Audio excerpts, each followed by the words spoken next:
Welcome to the world of scale modeling with Mike Ashe, where techniques, tips, and creativity come alive with dozens of tutorials, projects, tape-up reviews, and picture references to help you build better scale models and enjoy our wonderful hobby.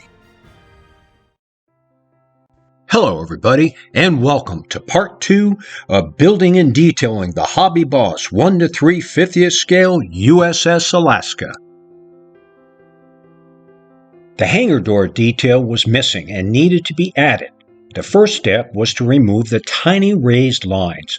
These were carefully scraped off the surface and then wet sanded smooth. I used 0.025-inch V-groove plastic for the roller doors. Each roller door was approximately 19/32 inches long by 3/8 inches high. The cutout parts were attached with tester's tube glue so they could be positioned correctly, and then strips of 0.02 by 0.03 inch plastic were attached for the side framing. The side framing was trimmed and the bottom was run across a stationary piece of wet sandpaper to smooth it out.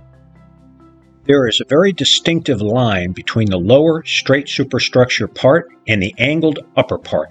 If you try to scrape and sand this seam, which I attempted to do on the port side, you will distort this very distinctive line and the angle. My solution was to cover the seam line with a 0.03-inch half round. I carefully positioned the part and then used tiny drops of super glue to attach it. The flag boxes needed to have inserts added for rigging, so I used 0.04 by 0.188-inch plastic strips which were form-fitted into place. The holes for the rigging were drilled with a 0.019-inch bit prior to attaching them with tester's tube glue. All your seams should be checked with silver paint to ensure that you removed all of the flaws. I always strengthen assemblies wherever possible. This helps strengthen the seams and prevents cracking as you work on them. The kit's photoetch railings have bend points for exact fits. On the forward superstructure, most of them fit very well. I like to pre-bend and shape photoetch railings and detail parts prior to painting.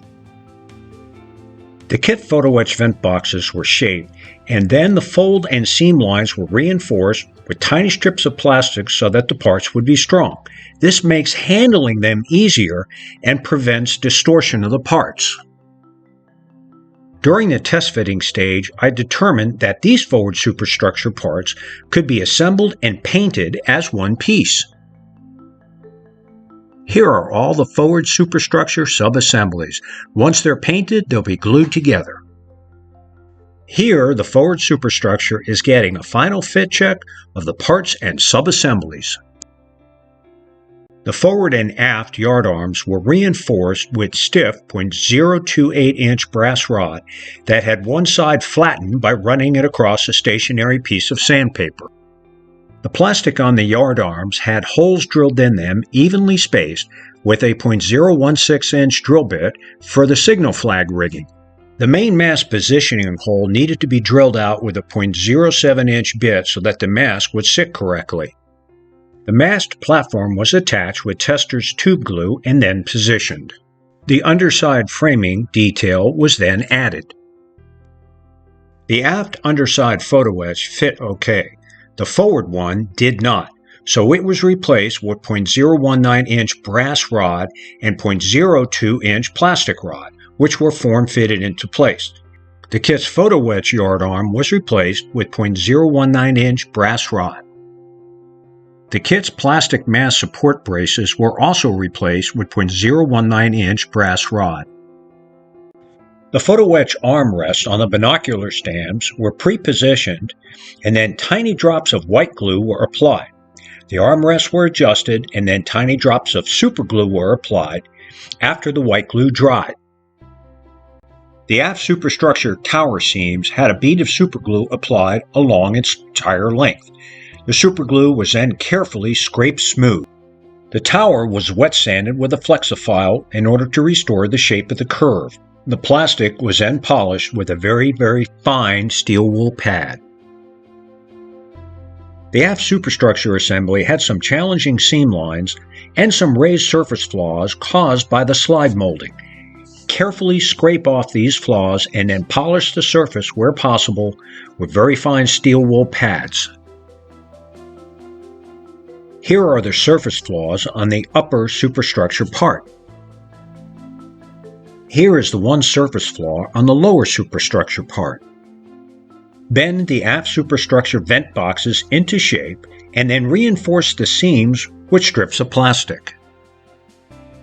After gluing the upper and lower aft superstructure parts together, run a bead of superglue around the round seam areas. Carefully scrape that seam, wet sand it smooth, and then polish it with a fine steel wool pad. The additional detail parts were then attached with Testor's tube glue so they could be properly positioned. The photoetch assembly is a tight fit, and beads of superglue are applied around the top area under the platform. The seam lines on this assembly would be just about impossible to fix without damaging the surface. So what I did was, again, I used 0.03 inch half round, carefully glued into place to hide those seams. There are some mold punch outs on the deck on the aft superstructure, and they're very hard to correct. I made discs using 0.010 inch thick plastic and punched them out with my trusty Waldron punch tool to cover these flaws. The photoetch crane cradle is very fragile, so I reinforced the framing with 0.01 by 0.02 inch strips. The photoetch framing has been bent into shape, and note how the added plastic does not interfere with the bend locations. Half the platform where the crane cradle sits is slightly lower than the back half. This needs to be corrected so that the cradle will sit flat. I used a length of 0.015 by 0.125 inch plastic, which I sanded down slightly so that it would sit level. This part was then attached to the deck with a few tiny drops of Testor's glue so that it could be positioned. The crane cradle now sits level. There are two aft tower photoetch supports, and I added 0.02 by 0.02 inch lengths to the bases so that there would be a wider gluing surface. I like to use various diameters of wood dowels to get the correct curves in my photoetch railings. All the photoetch parts for the aft superstructure were pre-shaped prior to painting. A 3/8 inch dowel was used to set the curves in the long railings, and a 1/2 inch dowel was used to set the curves in the short railings. The curves in these railings were formed with a 1/8 inch wood dowel. Be sure to test fit all the photoetch railings prior to painting them and make adjustments where necessary.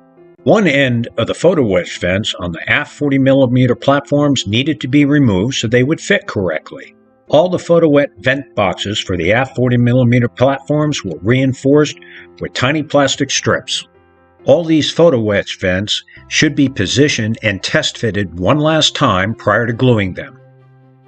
The large vents have been superglued into place. One edge and the bottom of the raised positioning tabs for the smaller vent boxes needed to be removed due to the reinforcement strips that I added to the inside areas. The aft 40mm platforms are now complete, except for the welding bottles that need to be attached to the inside areas of the superstructure bulkheads. When I test fitted the aft superstructure and the 40mm platforms, I discovered that some of the half round lengths that I added to hide the seams interfered with the platform's positioning. I carefully removed these lengths. The twin 5-inch turret platform railings and nettings were shaped and then carefully taped together, and superglue was applied along the vertical attachment points. The curve was made with a 1/2 inch dowel. Test fitting the railing and the netting assembly on the port 5-inch 38 turret platform showed a nice fit. The railing and netting assembly for the starboard 5-inch 38 turret platform was a challenge. I found that setting the curve in the railing first and then bending the box area worked best.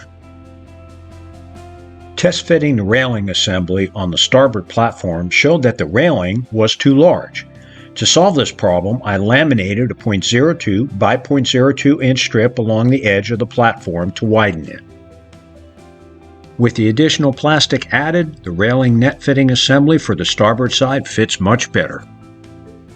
The smokestack pipe vents were drilled out using a .039-inch drill bit. The interior smokestack assembly was carefully positioned and superglued together. Be sure to test fit the stack. I found that the interior positioning tabs for the vent piping needed to be thinned a bit to get the stack halves to close up tightly. The interior of the smokestack was airbrushed with flat black. The smokestack was tightly taped together, and then a bead of superglue was applied along the seam lines. The interior of the smokestack was reinforced prior to working on the seams. Several applications of superglue were needed to fix the seam. A flexifile was used to reshape the stack after scraping and sanding the seam areas. The forward and aft photoetch platforms for the stack were carefully shaped along their fold lines. The bottom was curved and the top was folded but not positioned. The sides were folded up and then reinforced with some plastic strips. The top and bottom were then positioned and glued with tiny beads of superglue. I also attached tiny strips along the surfaces that attached to the smokestack. This provided for a stronger gluing surface. I used my tiny positioning triangle to help ensure that the smokestack searchlight platforms were straight and level. The photoetch railings for the smokestack platforms were pre-shaped with wood dowels with diameters of 1/2 inch and 5/16 inch. The incline ladders were shaped with .04 and .06 plastic strips. The lower platforms were installed next, and here again I used my trusty small triangle to ensure that the platforms were straight and level.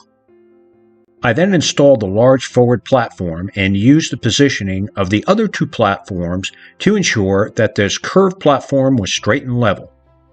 The flag boxes had .04 by .08 inch strips inserted with pre-drilled holes for the signal flag rigging. The inserts were attached with Testor's tube glue. Note the tiny lengths of plastic strip that were added to the bottom of this long, narrow platform. This provided for a wider gluing surface. Set all the vertical ladders with tiny drops of white glue first, so they can be adjusted. Then add tiny drops of superglue between the ladder rungs. The smokestack has approximately 75 parts, so you need to take your time assembling it. Parts management is very important here. A 3/16 inch dowel was used to shape the teardrop-shaped railings for the smokestack. A 3/8 inch dowel was used to shape the larger railings. The photoetch platform for the smokestack was replaced with a section of plastic. The forward photoetch frame for the smokestack was attached using Testor's tube glue so that it could be positioned correctly. After the Testor's glue dried, I ran beads of superglue on the inside of the frame to add strength to the attachment. The aft photoetch frame was attached using the same technique as the forward frame. The yardarm was test-fitted and checked to be sure that it would sit straight and level, but it was not glued into place. These long vent pipes have no guides for their locations, so here again tiny drops of Testor's tube glue were used to attach these parts and position them. Then beads of superglue were run along the lengths of the pipes to strengthen the attachments. The small platforms for the ship's horns were then attached. After the stack is painted, I'll add the railings, the incline ladders, and the remaining parts. Thanks for watching Episode 2, and stay tuned for Episode 3 in building and detailing the Hobby Boss 1 to 3/50th scale USS Alaska. Thanks for watching, and don't forget to subscribe to our channel and give us a thumbs up. And when you get the chance, visit our website at www.mikeashley.com, where you're going to find dozens of free PDF downloads, including tutorials, picture references, model galleries, projects, and my 5 original scale modeling books. Thanks to Ben Sound and Videvo for the royalty-free music, and happy scale modeling!